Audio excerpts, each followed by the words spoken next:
Hollow guitars versus semi-hollow guitars. Which one do you really need? The hot take is probably, does the semi-hollowness of an ES335 rob it of its hollow vibes? And if you have a fully hollow guitar, are there limitations to it through it being distorted and sort of feedback coming from that? And there's quite a few questions around which way to go.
I always wanted one of these for a very long time, and I also wanted a Gibson ES335 for a very long time, probably a longer time. And a few years ago, I would say about 15 years ago, I bought a Gibson ES339. It was, I set out to buy a 335, and for my needs, when I was demoing the guitars, I found that the 339 was better for my needs at the time. I bought that guitar and I had it for a very long time. I had it for about 11 years, and then I sold it. And when I sold it, it was at a point in my life where I'd had my second child. We'd done maternity leave for a year, and we just needed to have a quick bolster of cash to go back into our lives so that we could get through the next season of our lives, which is around paying for childcare. In the UK, it costs around £1,500 a month to have your children in childcare. So it's pretty ludicrous, but that's it is what it is. What I did was I got one of these. This was a £600 guitar, really, at the time. That's how much it was, brand new. And I sold the 339. The 339 had not depreciated. I got more money when I sold it used than I paid for it in the first place, which was amazing. And it was a great guitar, but I found that this covered a lot of the ground that the 339 did. Even though it has a very hollow kind of sound, and I'll demo that to you now, but that...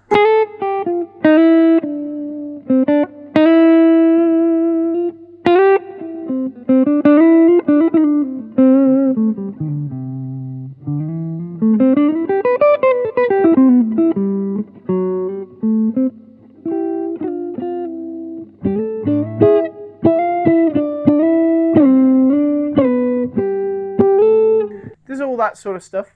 What's really cool about it is the middle tones. That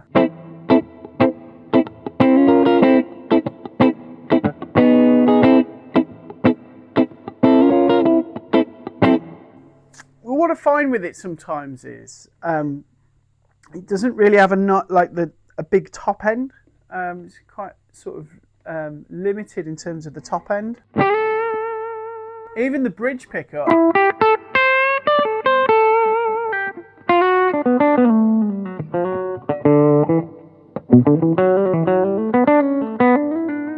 One of the challenges with a guitar like this is high gain. So this is this should be.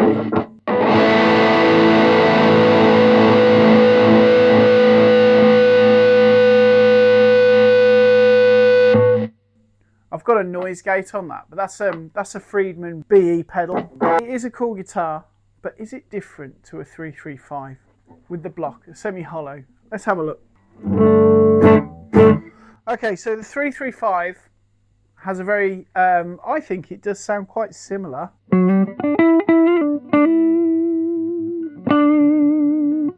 What I would say about this guitar is it compresses a bit differently, so the notes tend to compress a bit.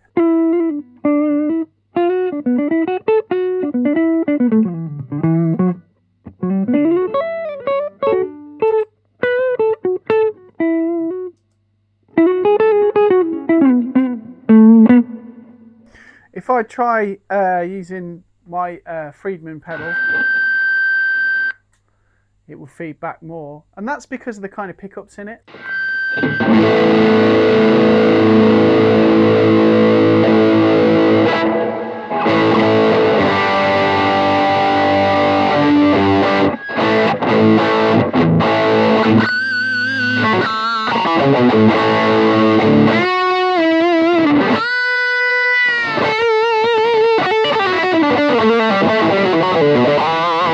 So yeah, it will feed back. So there's a slight difference in tone. It's probably because of the pickups and the shape of it and the woods that are used, of course. Everything makes it sound a little bit different. What I would say is that between something like this and a PRS is probably the refinement of tone. So the PRSs tend to be a bit more rounded in the way they sound, a bit more mid-rangey. This is a bit more open. I think these sound loose, if that makes sense. It's just a little bit more on the top end. And then as a result of that, you tend to get more of that classic.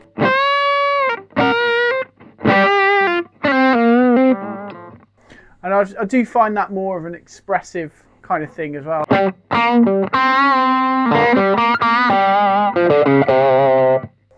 Let's have a look at some of the tones then between something like this, where you've got this layout where you've got the Gibson layout. So you've got a volume and a tone for your each pickup, and that makes a big difference, I think. So if I put this in the middle, I've got so much control because I've got two pickups in place, I've got two tones in place, so I could wind off the tone completely on the neck.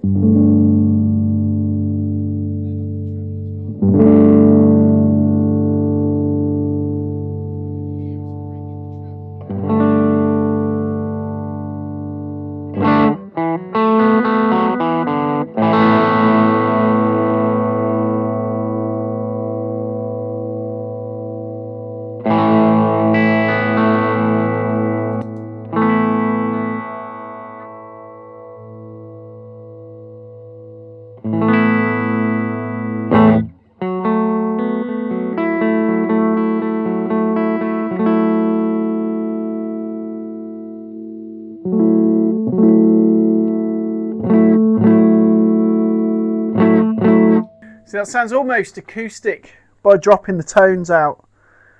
We'll turn the tones back up.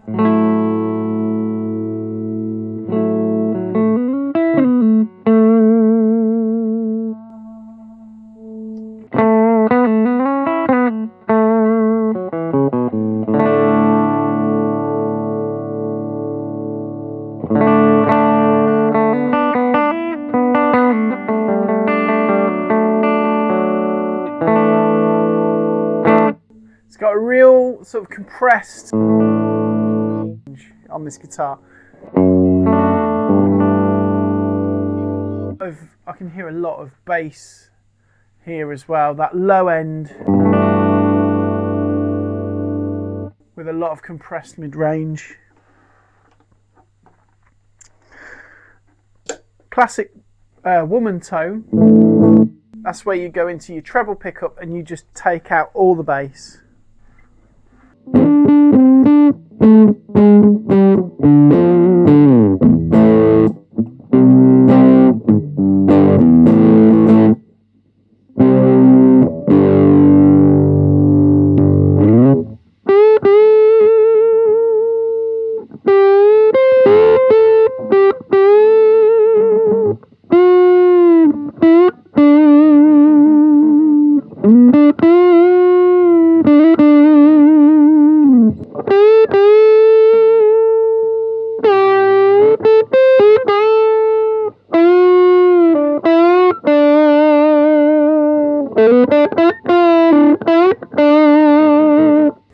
sounds like a cocked wah-wah pedal, which is cool.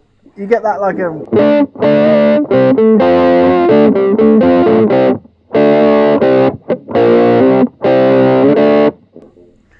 But it doesn't sound like the woman tone. There's some top end kind of missing. It's very low mid focused. But I do love that sound as well. It's very useful. It's a very good sort of sound for session work. There's nothing sort of offensive about that tone. The only thing I'd say is you can't get some of those Clapton-y old vintage kind of tones that I can get from this. And I'm not saying that these tones are like perfect either, they're just what they are.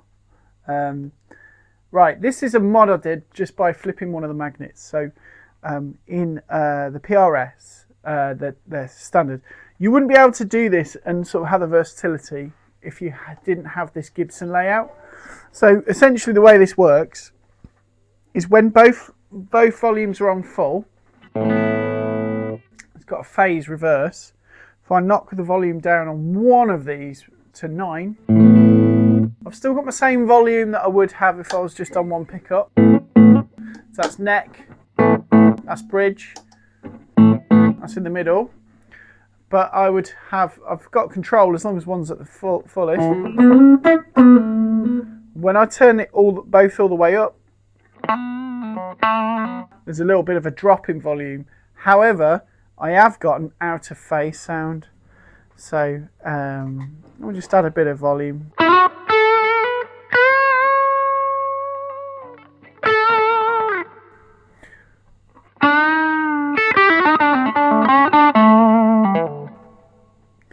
It's cool, isn't it? It's that like Peter Green.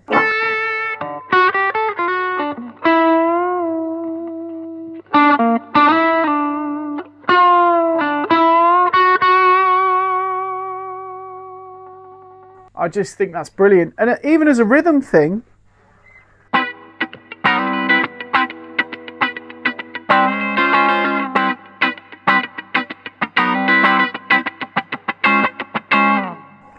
there's a few songs, like funk songs, that I play, like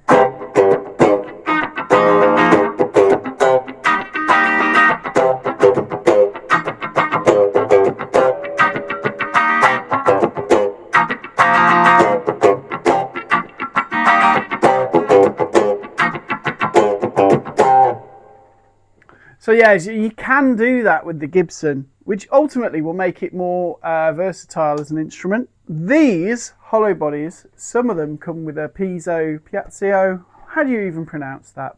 In the comments, please. Pickup in the bridge. That's really cool. That's really, really cool.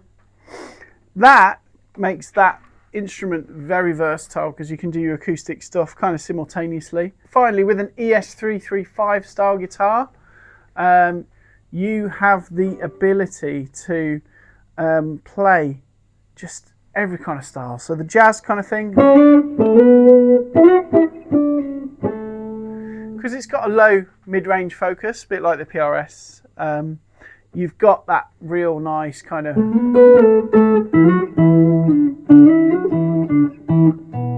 it's really smooth sounding.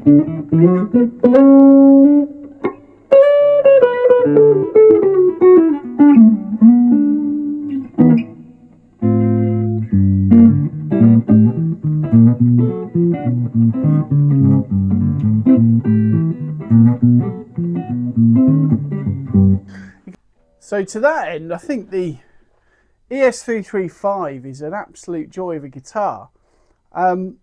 Yeah, it's probably one of the most versatile instruments you can get. I would put this alongside, you know, a Telly or, you know, a Strat. I think the Strat can do the in-between sound really well, that in-between two pickups thing that they do, but they don't really have a lot of girth to their sound, I think. Obviously you can get a HSS kind of layout. There's something really vibey about an ES335 that I don't think anything touches. It does have that extra weight and girth to it, almost like a Les Paul. And I think for that reason, it just has this thing that you can't quite put your finger on, but is definitely worth trying out. When I say a 335, I don't mean it has to be a Gibson. There are some really cool versions out there. Sire with the H, Sire do a really cool one. There's the artist guitars do the 58 series, so like Cherry 58, which signifies the colour, and then the 58. They're around £200, and they're really good. They will do that kind of thing for you. Epiphone do some fantastic 335s. Heritage, of a friend called Jonathan Brown who has he got Heritage years and years ago, before there was the sort of hype about them, and it's just one of the most fantastic instruments, and I would put that against any Gibson. So the 335 is, you know, it's like a recipe, and a set of ingredients. So until next time, thanks for watching. If you like the video, subscribe. Thanks.